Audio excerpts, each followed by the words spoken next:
Et salut les amis et bienvenue sur la chaîne Jeux en carton. Aujourd'hui on se retrouve pour du lourd, pour une grosse boîte, pour des choses que j'aime beaucoup, généralement.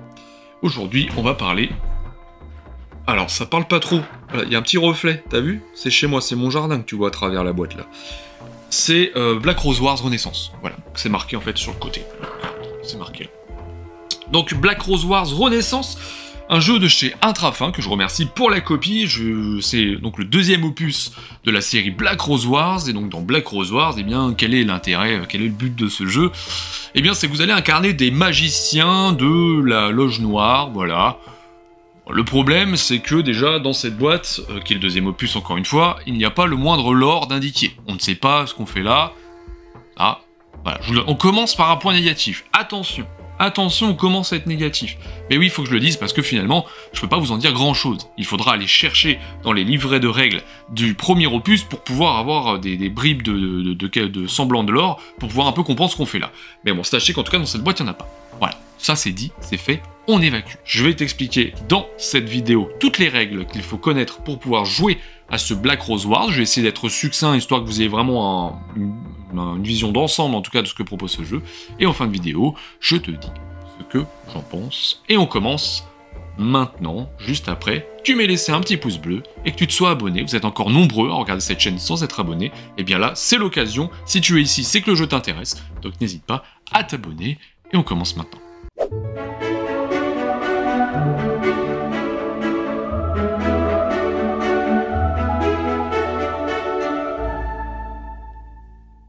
Et donc nous y voilà sur ce Black Rose Wars Renaissance, donc deuxième opus de cette série. Je ne sais pas si on aura un autre d'ailleurs, je sais qu'il y a sur le Discord, on m'avait informé du fait qu'il y avait un Kickstarter plutôt dungeon crawling, il me semble bien, dans cet univers-là. Donc, mais là, on est sur le deuxième opus.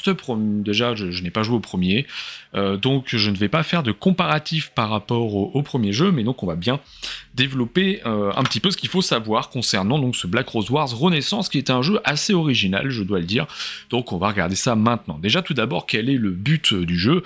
Eh bien, le but du jeu dans Black Rose Wars Renaissance, c'est d'obtenir le plus de points de pouvoir, qui sont en gros des points de victoire, lorsque l'un des joueurs, ou la Rose Noire, j'y reviendrai, dépassera le marqueur des 30 qui se trouve ici. On va jusqu'à la fin de la manche, et puis on vérifie qui a obtenu le plus de points, et à ce moment-là, il y a aussi quelques petits points en plus façon fin de partie.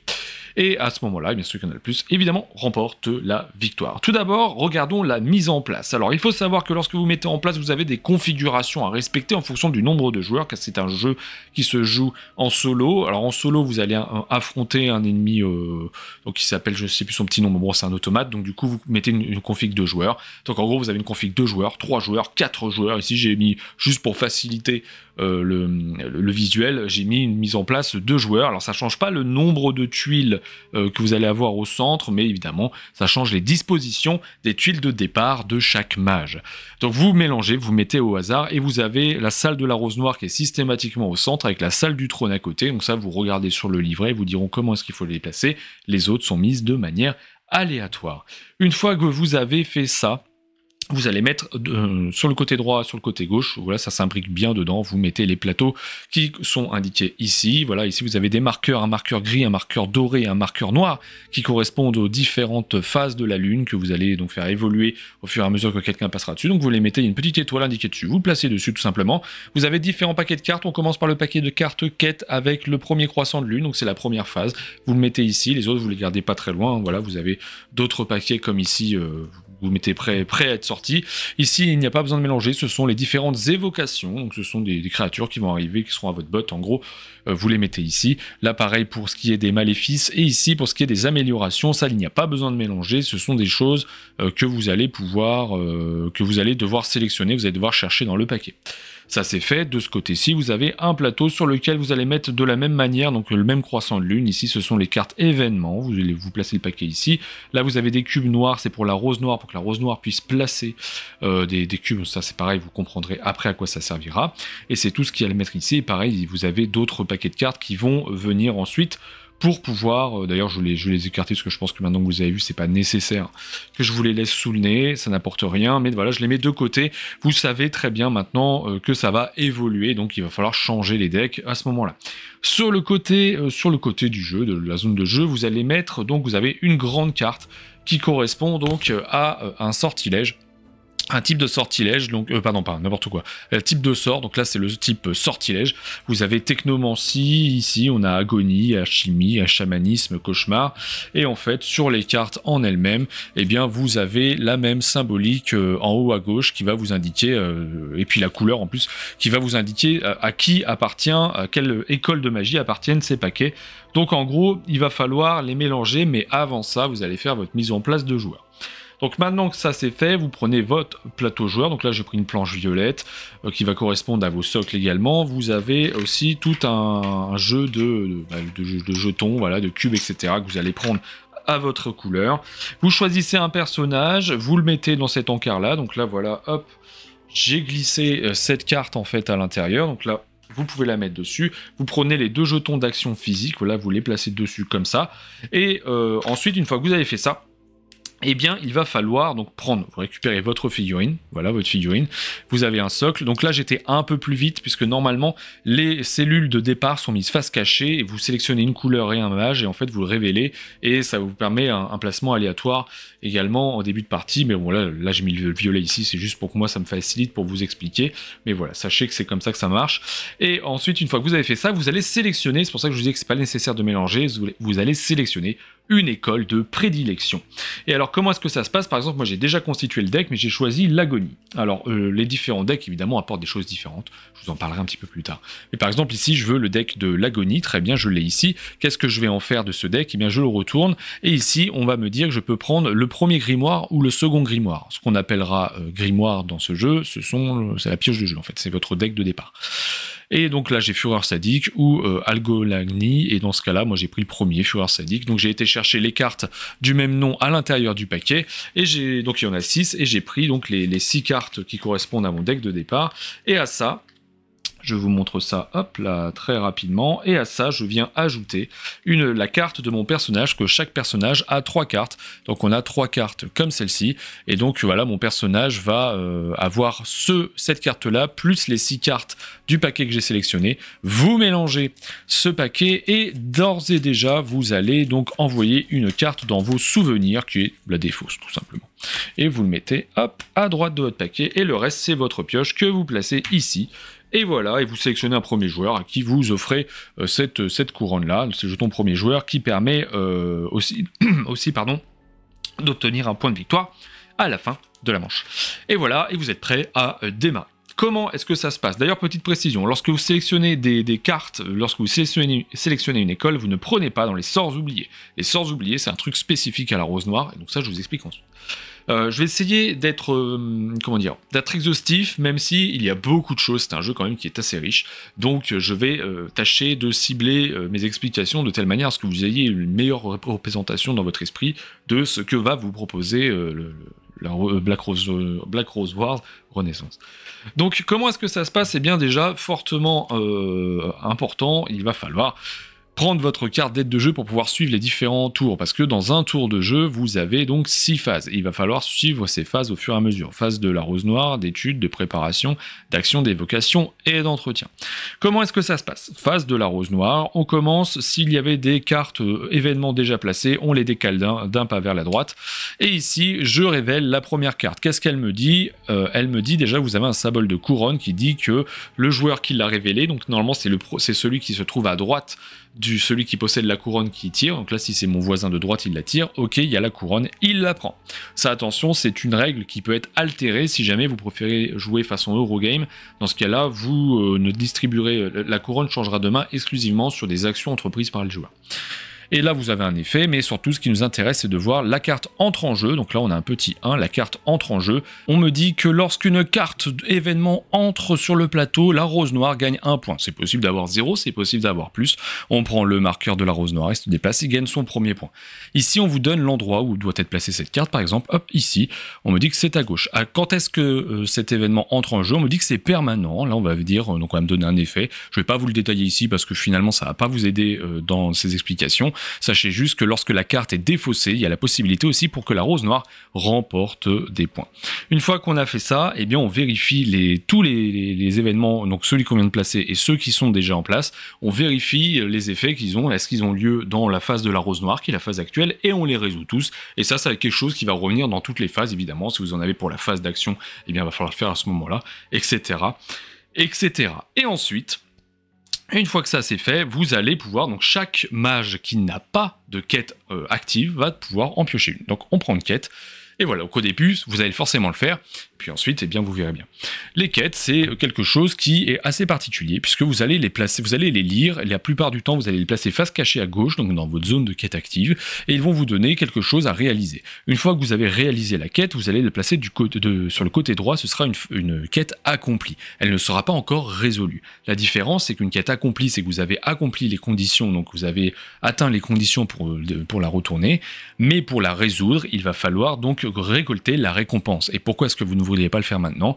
Eh bien parce que des fois la récompense, c'est pas le moment opportun pour la récupérer, il vaut mieux attendre un peu plus tard, donc voilà. Ensuite vous récupérez la récompense du bas, et donc là le nombre de points de victoire qui se trouve ici. Mais attention, il y a une subtilité tout de même, c'est que vous avez un certain nombre de cartes limitées. Vous pouvez avoir que 2 cartes, par exemple sur ce personnage là c'est indiqué ici, 2 cartes quête active, 2 cartes quête accomplie, c'est-à-dire récompense non récupérée. Par contre de cartes résolues, de cartes quête résolues, donc les cartes quête dont vous avez récupéré la récompense, vous pouvez en avoir autant que vous souhaitez. Voilà, ça comme ça je vous l'ai dit, et on passe à autre chose. Une fois qu'on a fait ça, donc la phase de la rose noire s'achève, on passe donc à la phase d'étude. La phase d'étude, donc c'est la phase qui va commencer, donc vous allez piocher 2 cartes de votre deck, hop, et ensuite vous allez prendre 4 cartes, et ces 4 cartes vous les prenez dans n'importe quel deck, si ce n'est le sort oublié, encore une fois, parce que voilà, on s'en occupe pas de ça, je vous expliquerai après. Donc vous allez piocher dans tous les paquets, vous pouvez prendre du sortilège, technomancie, agonie, par exemple, hop, genre moi je veux continuer un peu dans l'agonie, je prends ces deux-là, un sortilège et un technomancie, très bien, je regarde les différentes cartes qu'il y a, bah, celle-là m'intéresse, celle-là m'intéresse, celle-là m'intéresse pas, hop, je les jette, et je mets ça dans ma main. Très important, dans la main, on place les cartes que l'on vient de piocher. L'intérêt de ça, c'est qu'on passe ensuite à la phase de préparation. Et lors de la phase de préparation, eh bien, on va sélectionner les cartes que l'on va vouloir placer sur notre plateau afin de les résoudre lors de la phase d'action. Donc comment est-ce que ça se passe? Eh bien c'est simple, vous avez 2 côtés parfois, enfin souvent sur les cartes, donc vous choisissez le côté qui vous intéresse. Par exemple moi si c'est celui-ci qui m'intéresse, très bien, je le prends, je le retourne, je le place. Hop, ensuite qu'est-ce que j'ai ici? Là il n'y a qu'un seul côté, très bien, je le place ici par exemple, et je vais vous expliquer ensuite à quoi correspondent ces emplacements. Parce que oui, il y a quelque chose de particulier avec ces emplacements. Vous avez ces 3 emplacements là qui sont liés, c'est-à-dire que vous allez devoir d'abord résoudre le premier sort avant de faire le second, avant de faire le troisième lors de votre phase d'action. Alors que celui qui se trouve ici, c'est un sort un peu de joker, vous allez pouvoir le faire quand vous le souhaitez. Donc on arrive ensuite à la phase d'action. Et alors à la phase d'action, qu'est-ce que vous allez pouvoir faire? Et bien ça c'est répertorié derrière. La phase d'action, vous allez pouvoir utiliser vos jetons d'action physique pour faire plusieurs choses. Si vous jetez, la première chose que vous pouvez faire avec un jeton d'action physique, c'est vous déplacer. Vous pouvez effectuer un déplacement autant de fois que vous avez de vitesse. Là par exemple j'ai 2 de vitesse, je peux faire, donc je retourne mon jeton pour dire que j'ai utilisé ce jeton là, je fais un premier déplacement, je peux m'arrêter là si je le souhaite. Attention, par contre si vous vous arrêtez et que vous faites autre chose, vous ne pouvez plus vous déplacer ensuite, et ensuite je peux par exemple hop aller ici parce que j'ai envie d'aller là. Et une fois que vous avez fait ça, vous pouvez activer la tuile sur laquelle vous vous trouvez. Par exemple ici, activer cette tuile me signifie que je vais pouvoir placer un cube d'instabilité sur une case qui se trouve autour. Très bien. Donc ça, c'est la première chose que vous allez pouvoir faire. Vous allez pouvoir attaquer. Admettons, hop, que je me retrouve, par exemple, sur cette tuile, voilà, je suis comme ça, hop, ici, et j'utilise mon jeton pour attaquer. Qu'est-ce qui se passe? Eh bien, je vois que j'ai un point qui indique 2 points, tout simplement, eh bien, je vais infliger 2 dégâts à mon adversaire. Je vais vous expliquer la notion de dégâts qui est très particulière dans ce Black Rose Wars de Renaissance.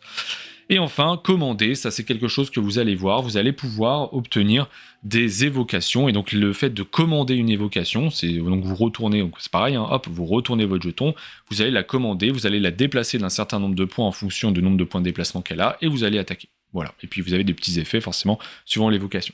Donc ça c'est les 3 choses que vous allez pouvoir faire avec votre jeton action physique. Et ensuite vous allez pouvoir activer des sorts. Et donc ça forcément c'est une mécanique principale, le fait d'activer des sorts, hein, c'est un truc qui est central donc, dans Black Rose Wars Renaissance.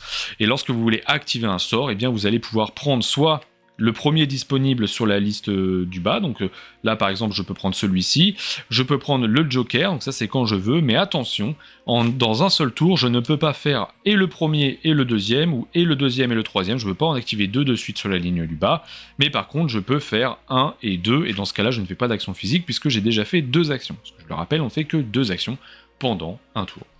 Comment est-ce que ça se résout ces choses-là? Eh bien, il faut savoir que tout est noté dessus finalement. Et vous avez, par exemple, ici, on vous explique que c'est un sort instantané. Il y a un petit symbole central qui servira surtout pour faire référence en fonction de certains d'autres sorts. Ils vous diront, bah, j'ai besoin de ce symbole-là pour faire tant de tel effet. Voilà. Et vous avez un symbole de ciblage à côté. Alors parfois on vous dira que ça va cibler un autre mage, parfois vous-même, parfois une autre figurine, et avec un certain nombre de distances. Lorsque il y a marqué 0, c'est là où vous vous trouvez. Par exemple, s'il y a 2 de distance, eh bien, hop, si je veux cibler mon adversaire qui se trouve là, très bien, je suis à 2 tuiles, ça marche. Mais attention, il y a une subtilité tout de même, il faut une histoire de ligne de vue. Alors c'est pas forcément visible, mais ici il y a des murs. Si par exemple mon adversaire se trouve ici, je ne peux pas traverser de ce point de vue-là, donc même s'il est à 2 tuiles, je ne peux pas utiliser mon sort contre lui. Il faut que je puisse le voir pour pouvoir, c'est un peu l'idée, pour pouvoir accomplir cet effet. Par exemple ici, on me dit que si je l'accomplis celui-ci, j'inflige 3 dégâts et douleur 1. Alors que là, infliger 3 dégâts, c'est que je vais placer 3 de mes cubes violets sur son plateau. Et douleur 1, ça veut dire que c'est la rose noire qui m'inflige, en gros c'est un gros sort, la rose noire m'inflige un dégât. Voilà, donc encore une fois, je reviens dans très peu de temps sur la notion de dégâts. Voilà ce qu'il faut savoir sur comment est-ce que ça va se résoudre les différentes actions. Évidemment, il y a beaucoup de choses dans les différents effets de cartes, dans les effets de salle, donc je vais faire un petit panaché des choses qui peuvent nous intéresser. Par exemple, ici, si on regarde les salles jaunes permettent de piocher une quête. Très simple, on prend une quête, on la place sur le côté, et puis on voit si on peut la résoudre. Invoquer un Zomblin. Donc invoquer un Zomblin, le Zomblin c'est une évocation c'est l'évocation la plus commune.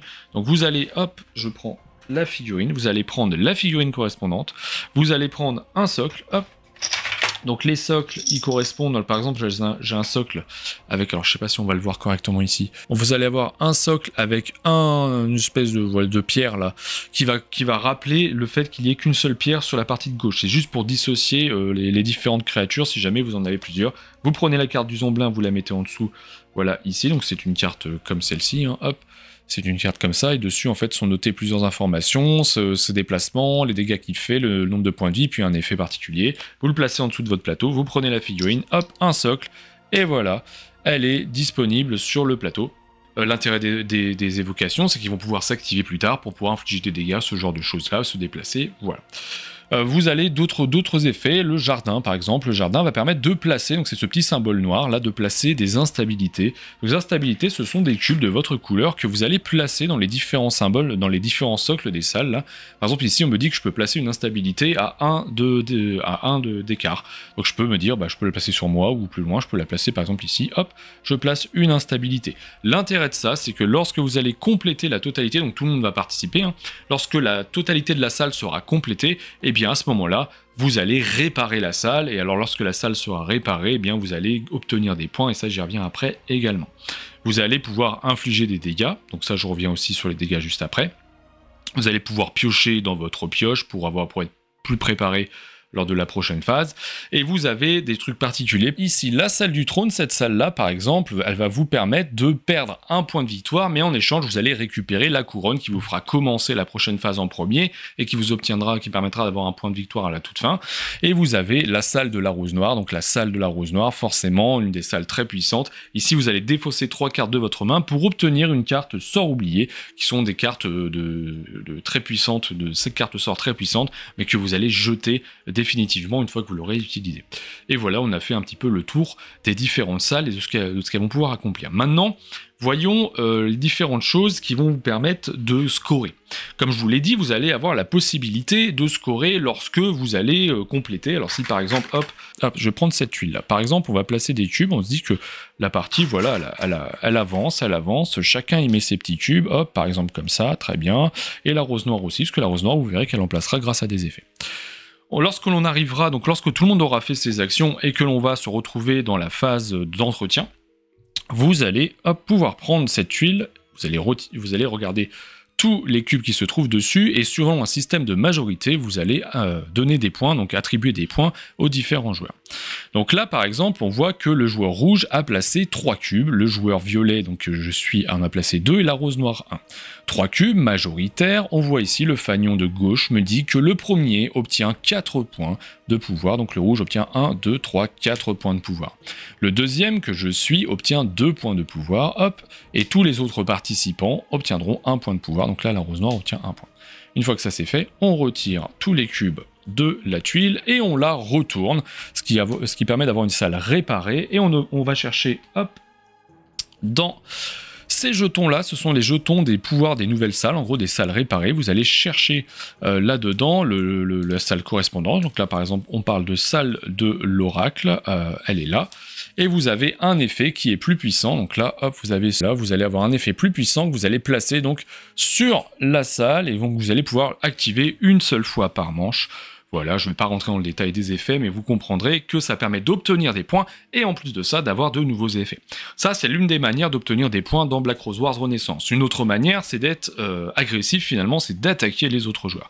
Je vais le montrer sur mon propre plateau qui se trouve ici. Donc là, j'ai 11 points de vie, j'ai la petite flèche qui m'indique, ben voilà, on a atteint le 11e point de vie. J'ai donc perdu, enfin j'ai pas perdu, je suis surtout éliminé pour le moment, mais je vais revenir très rapidement, vous allez voir. Comment ça se passe? Eh bien, à l'instar de ce qu'on a vu sur les rénovations de salles, si je puis dire, vous allez obtenir des points suivant la majorité de cubes se trouvant sur le plateau. Donc ici, il n'y a pas d'indication, c'est marqué dans la règle. Par exemple, ici, le joueur majoritaire, c'est le rouge, obtient 4 points puisqu'il est majoritaire, donc il avance de 1, 2, 3, 4 points sur la piste. Le deuxième joueur, c'est la rose noire, il obtient donc 2 points. C'est comme ça, c'est marqué dans la règle. Et le dernier joueur, donc le bleu, hop, a participé, très bien, il obtient 1 point. Mais comme il a mis le coup fatal, moi je vais devoir lui offrir donc un jeton trophée, donc un jeton comme ça, je lui offre. L'intérêt de ces jetons trophées sont exclusifs à la fin de partie, ils permettent d'obtenir, si vous êtes majoritaire, des points, voilà, des points finaux, vraiment à la toute fin de la partie, vous allez obtenir des points.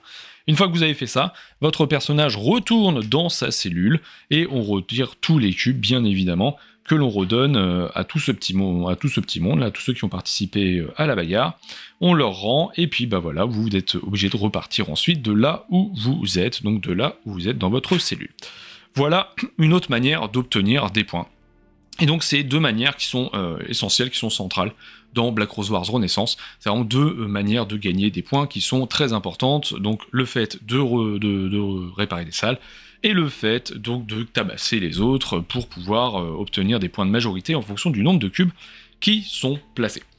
Maintenant que ça c'est vu, je vais continuer donc le petit défilé de mes différentes phases. Donc on a vu la phase de la rose noire avec les événements, la phase d'étude où on constitue notre main, la phase de préparation où on a placé les différentes cartes, la phase d'action, donc où on résout les différentes actions, ce que je viens de vous montrer. On va ensuite avoir une phase d'évocation. Phase d'évocation, c'est très simple. On commence par la rose noire, parce que vous verrez que la rose noire, hop, je vais vous montrer ça, va, grâce ou à cause du deck, donc c'est le deck surtout des cauchemars, vous allez attribuer ce type de figurines qui sont des figurines exclusives à la rose noire. C'est-à-dire que lorsque un joueur va jouer un de ces sorts-là qui permet d'infliger une Umbra, ils appellent ça, vous allez pouvoir l'infliger à un autre joueur, donc ça va venir se coller à son socle comme ça, et de cette manière-là, en fait, la rose noire, lorsque la rose noire va jouer sa phase d'évocation, il va infliger des dégâts à ce mage-là, ainsi qu'à une autre de ses évocations. Voilà, donc d'abord on résout les évocations donc, de la rose noire, donc les Umbras si on a, voilà, on inflige des dégâts, et ensuite, dans l'ordre du tour, donc celui de la couronne puis les autres, on joue toutes nos évocations. Par exemple, ici, moi, je peux jouer, j'ai que celui-ci, le Zomblin, donc je regarde ma carte, la carte me dit que je peux le déplacer de 2 cases et infliger 2 dégâts. Si je suis ici, je fais 1 et 2, très bien, et ensuite je peux attaquer, donc là je décide d'attaquer le mage en face, je lui inflige 2 dégâts, donc je lui passe 2 cubes violets, hop, qui m'appartient, je lui passe et il les met sur sa planche, et voilà, c'est comme ça que ça marche, c'est très simple, et évidemment, certaines évocations ont des effets supplémentaires qui vous permettent un peu de rajouter des effets, ou des dégâts, ou ce genre de choses-là. Et une fois que vous avez fait ça, eh bien vous récupérez toutes les cartes que vous avez jouées, et dans l'ordre du jeu, vous appliquez les effets, donc des différents événements qui se trouvent ici, qui concernent la phase d'entretien. On vérifie à ce moment-là si les salles sont réparées, donc on les retourne, on fait la démarche que je vous ai expliquée, et ensuite, si l'on a dépassé donc le 30, là on a terminé la partie. Donc lorsqu'on a terminé la partie, eh bien on va faire un décompte de points de points de fin de partie, donc ça je vais vous expliquer aussi. Et vous recommencez. Il n'y a pas un nombre de manches limite, hein, puisqu'encore une fois il faut dépasser les 30 pour pouvoir finir cette partie.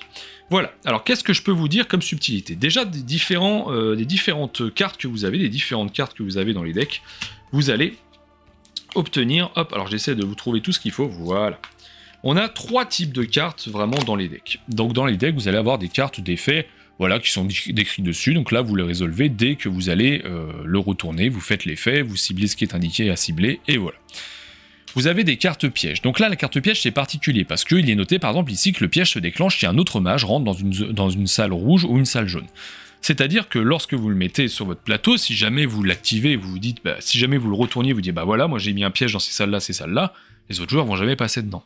Et bien comment ça marche à ce moment-là? Et bien lorsque vous allez activer la salle, activer le sort, pardon, là c'est votre premier sort par exemple, vous dites bah moi je l'active, et bien vous dites pas ce qu'il y a dessus, vous placez juste un jeton piège. Vous dites bah voilà, c'est un piège.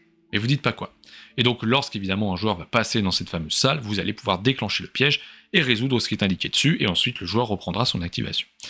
Il y a un autre type de carte qui ressemble beaucoup à ça, que j'ai placé ici.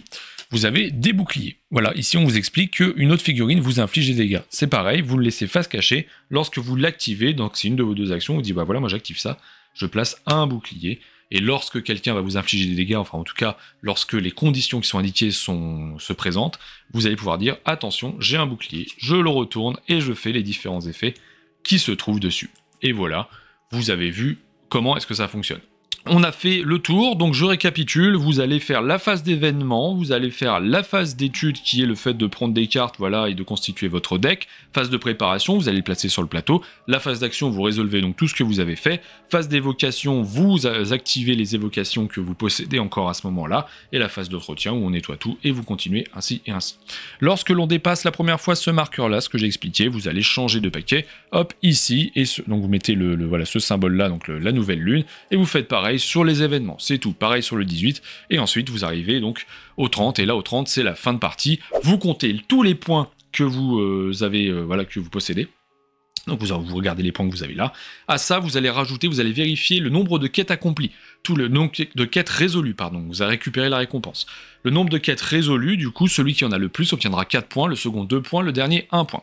Et vous faites pareil avec les trophées, donc les trophées, lorsque vous avez donné le coup fatal à un adversaire, et bien pareil, celui qui en a le plus 4 points, le second 2 points, et le dernier 1 point. En cas d'égalité sur ces majorités partout dans le jeu, vous retirez, par exemple si vous êtes égalité première position, eh bien c'est 4 points pour tout le monde, moins 1, donc 3 points. C'est comme ça que ça va fonctionner. Voilà, et vous avez en gros le fonctionnement de ce Black Rose Wars Renaissance, et maintenant je vais vous dire ce que j'en pense. Et voilà, on a fait le tour, grosso modo, de ce qu'il fallait voir concernant Black Rose Wars Renaissance. Alors bien évidemment, il ne s'agit pas juste de règles assez sommairement expliquées comme je viens de le faire, mais bien d'une richesse qui est établie généralement dans les decks, les différents decks, donc de la bibliothèque, ce qu'on appellera la bibliothèque, les différents sorts, donc les différentes écoles de magie dans lesquelles vous allez pouvoir piocher. Vous avez plusieurs écoles de magie, vous allez avoir l'école du sortilège qui, elle, va permettre d'introduire des maléfices que vous allez poser sur les autres joueurs, qui sont des pénalités, donc on va se déplacer moins vite, on va subir plus de dégâts, ce genre de choses-là, donc il va falloir se débarrasser un peu plus difficilement. Vous avez des decks comme l'agonie qui vont infliger beaucoup de dégâts, mais la rose noire va vous infliger en retour d'autres dégâts par le biais d'effets de douleur, donc vous allez pouvoir faire très mal d'un seul coup, mais attention, la rose noire va en contrepartie vous infliger des dégâts. Vous allez avoir d'autres decks comme le chamanisme refuse d'infliger des dégâts, mais vous allez pouvoir infliger plus, vous allez pouvoir placer plus de cubes d'instabilité, ainsi que des totems que vous allez placer à droite à gauche, qui sont des sortes d'évocations particulières, qui sont fixes et peuvent pas bouger, mais que vous allez pouvoir activer pour vous soigner, entre autres, pouvoir convertir des dégâts sur d'autres personnages. Vous avez d'autres decks, comme le fameux deck des sorts oubliés, donc qui celui-ci permet d'avoir un panel de sorts différents, mais beaucoup plus puissants utilisables une seule fois. Bref, vous l'avez compris, La richesse du jeu résidera donc dans les différents paquets de cartes que vous allez pouvoir, dans lesquels vous allez pouvoir piocher pour constituer vos mains de cartes et donc votre deck par conséquent. Parce qu'évidemment, sous ces airs de jeu de figurines, donc de jeu Ameritrash, vous avez quelque chose de bien plus profond, de bien plus différent, quelque chose qui s'apparente même parfois à de l'Eurogame. En effet, vous allez faire des phases de préparation, comme ce que vous avez pu voir donc, dans les explications, vous allez préparer, vous allez tenter d'optimiser vos tours et de combiner certains effets de manière à en tirer le plus de bénéfices possible. Vous avez ce système de majorité de cubes qui vous permet d'obtenir des points suivant une autre échelle de majorité qui est très intéressante. Ce système-là qui est utilisé également sur les dégâts et sur les instabilités qui permet d'avoir plusieurs axes sur lesquels vous allez pouvoir scorer, avec à côté de ça, donc les différentes cartes quêtes qui vont vous proposer des manières différentes d'obtenir des points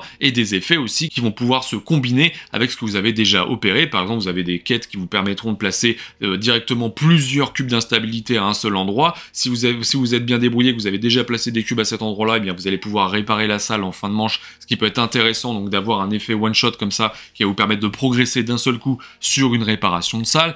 Vous avez aussi la possibilité d'infliger énormément de dégâts et de convertir des dégâts sur les planches adverses pour pouvoir en avoir plus de votre couleur et donc encore une fois obtenir le plus de points. Bref, vous avez tout un système qui est bien réfléchi, un système qui se combine très bien et qui permet d'avoir des parties différentes parce que oui, la richesse, encore une fois, c'est ces différents decks et lorsque vous allez jouer, lorsque vous allez choisir déjà une première école de magie, eh bien la direction de votre partie va s'établir et à partir de là, eh bien si vous piochez à droite à gauche, forcément vous allez pouvoir combiner des écoles de magie avec d'autres pour avoir des effets différents et ça c'est très intéressant. Mais attention, pour les aficionados du contrôle et de ceux qui aiment optimiser au plus du plus, eh bien là vous allez parfois vous heurter à quelque chose qui est évident, c'est que ces cartes-là vous les piochez de manière aléatoire. Donc forcément, parfois, vous allez piocher dans ces decks de cartes et ne pas avoir quelque chose qui est très opportun pour pouvoir vous faire progresser et pour pouvoir se combiner correctement avec les cartes que vous avez déjà collectées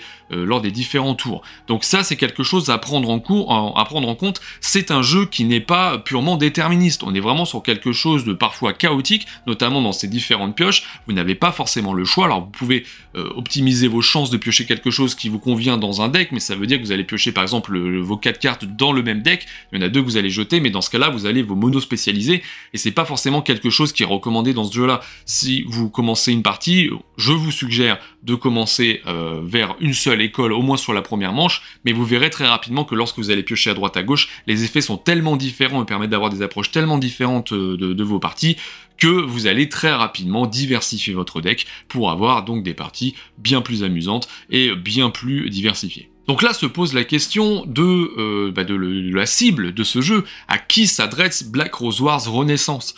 Eh bien, il va falloir faire attention, parce que vous êtes peut-être un joueur qui va adorer donc ce Black Rose Wars Renaissance pour ce qu'il propose d'original. Néanmoins, vous pouvez vous confronter avec cette histoire de chaos, avec cette histoire de pioche aléatoire, vers quelque chose qui est difficilement contrôlable et qui risque de frustrer les Eurogamers avertis, ceux qui sont vraiment dans le contrôle et dans la projection sur le long terme de leur stratégie. Ici, c'est difficile de projeter sur le long terme une stratégie parce que, encore une fois, vous ne savez pas ce qui va vous arriver. Il y a une interaction qui est très forte donc dans ce jeu forcément, puisque le but, l'un des objectifs est d'éliminer l'autre pour pouvoir obtenir des points en fonction du nombre de dégâts qu'on aura infligé. Donc forcément, l'interaction est très forte et elle est très intéressante. Moi, je le trouve très riche, en tout cas, ce jeu, sur ce point de vue-là, de pouvoir permettre d'apporter quelque chose qui va vous demander une certaine optimisation, tout en apportant une interaction qui ne sont pas nécessairement 2 points que l'on trouve, qui se rejoignent dans d'autres propositions de jeu. Ici, vous allez donc interagir beaucoup, vous allez attaquer, vous allez infliger des choses, vous allez parfois subtiliser des choses aussi en fonction des différents decks que vous avez. Bref, vous avez une interaction très forte et c'est plutôt une excellente chose puisque je trouve que dans Black Rose Wars Renaissance, c'est parfaitement géré. Ça apporte vraiment un jeu dans lequel vous allez avoir quelque chose d'à la fois très violent, d'à la fois très interactif, et en même temps vous avez une dimension qui parfois peut amener vers de l'analysis-paralysis, notamment lors des phases de préparation où vous avez pioché donc dans les différents decks proposés et vous avez plusieurs possibilités pour pouvoir tendre vers telle ou telle stratégie, et parfois il y a des cartes que vous n'utiliserez pas, d'autres que vous utiliserez. Bref, vous l'avez compris, le jeu est riche, original, il propose des stratégies différentes, des parties variées. Voilà, moi j'y ai joué à 4 joueurs, j'y ai joué à 3 joueurs, j'y ai joué à 2 joueurs. À 2 joueurs, forcément, c'est un petit peu moins interactif. il y a moins de joueurs, ça tombe sous le sens, mais en plus de ça, vous avez moins ce système de majorité sur lequel vous allez vous battre, donc forcément, c'est un petit peu moins plaisant de ce point de vue-là, mais ça reste quand même quelque chose de très solide, voilà. Côté matériel, c'est très qualitatif, vous avez ces planches double couche qui ressemblent à celles que vous avez chez Ibris Disordered Cosmos, donc c'est pas tout à fait du double couche, c'est simple couche perforée avec une feuille en dessous, mais ça fait toujours le taf, je trouve ça très bien. Vous avez des figurines de qualité, alors je sais que vous n'êtes pas tous friands de figurines, mais sachez que si vous l'êtes, eh bien vous avez ici des figurines de qualité qui sont plutôt bien détaillées.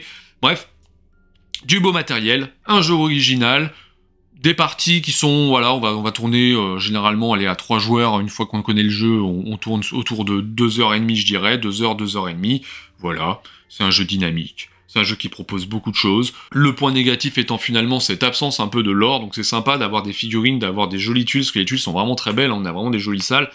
Par contre, ben, je comprends pas en fait ce que je fais là avec mes figurines, voilà, il y a 3 lignes en fait de lore dans ce deuxième opus. Si vous n'avez pas joué au premier, bah voilà, vous ne savez pas, moi j'ai pas joué au premier, voilà, vous savez pas ce qui se passe. Ça c'est un petit peu dommage. À côté de ça, encore une fois, c'est un jeu qui va diviser, dans le sens où qui va proposer à la fois du jeu de figurines, du jeu façon Ameritrash et à la fois de l'Eurogame plutôt préparatoire. Donc c'est quelque chose qui risque de diviser. Néanmoins, moi ça m'a totalement convaincu. Je sais que ça n'a pas convaincu tout le monde autour de moi, par contre, les joueurs à qui je l'ai proposé, ça n'a pas été le cas pour tout le monde. Il y en a qui se sont retrouvés un petit peu frustrés de ne pas pouvoir optimiser sur le long terme. Bref, c'est comme ça. Sachez, en tout cas, je vais donner les bons points, les mauvais points de ce Black Rose Wars Renaissance. Pour ma part, je suis convaincu. Voilà. À mon sens, Black Rose Wars Renaissance, c'est un bon 8 sur 10. Et c'est donc tout ce qu'il fallait voir dans cette vidéo, donc si tu as apprécié cette vidéo, bien laisse-moi un petit pouce bleu, abonne-toi bien évidemment, et on se retrouve très rapidement sur la chaîne Jeux en Carton, mais avant ça, si tu as des commentaires à faire sur ce jeu-là, sur peut-être le premier opus ou sur d'autres éléments qui t'intéresseraient, eh bien n'hésite pas à les glisser là-dessous, je tâche d'essayer de répondre à tous les commentaires, bien évidemment, donc bien je t'invite à le faire, et si tu veux un peu plus d'interaction avec d'autres joueurs et avec moi-même, eh bien je t'invite à aller sur le Discord qui se trouve dans la description, et en attendant, eh bien je te souhaite une excellente journée, une excellente soirée, à très bientôt, et on se retrouve sur la chaîne Jeux en Carton.